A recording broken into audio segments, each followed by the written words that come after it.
লোকে কি বলবে? আমি এই কাজটা করছি, মানুষ কি ভাববে?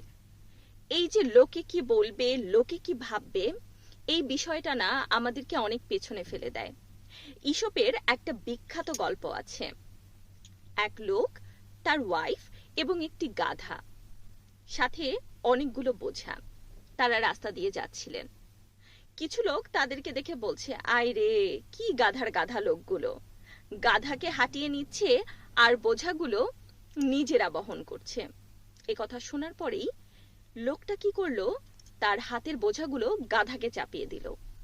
কিছু দূর যাওয়ার পরে আবার কিছু লোক বলছে, কি অমানবিক লোকগুলো, নিজেরা যাচ্ছে অথচ গাধার ওপরে চাপিয়ে দিয়েছে মস্ত বড় বোঝা।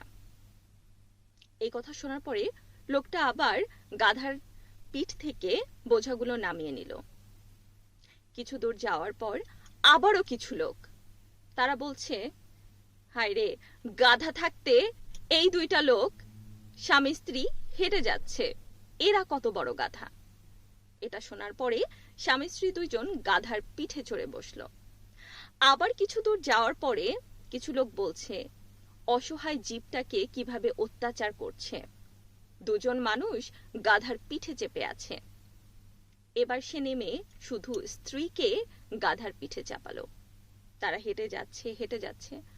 আবার কিছু দূর সামনে যাওয়ার পরে কিছু লোক বলছে যে লোকটা কি বোকা, স্ত্রীকে হাঁটিয়ে না নিয়ে গাধার পিঠে নিচ্ছে আর নিজে হেঁটে যাচ্ছে। দেখুন তো, এই গল্পটা ছোট্ট একটা ঈশপের গল্প, কিন্তু এই গল্পটাতে আপনি কি বুঝলেন?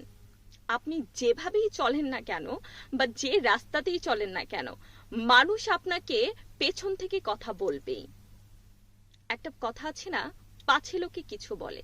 তার মানে আপনি আপনার জীবনে যত সামনের দিকে এগিয়ে যেতে চাবেন, মানুষ আপনাকে নানা দিক থেকে ডিস্ট্র্যাক্ট করবে।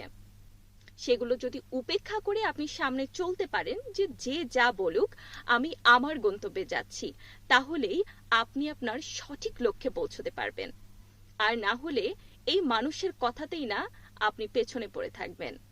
তাই আবারও বলতে চাই, পাছে লোকে যাই বলুক, আপনার চলতে হবে আপনার নিজের গন্তব্য ঠিক করে এবং লক্ষ্য স্থির করে। ধন্যবাদ।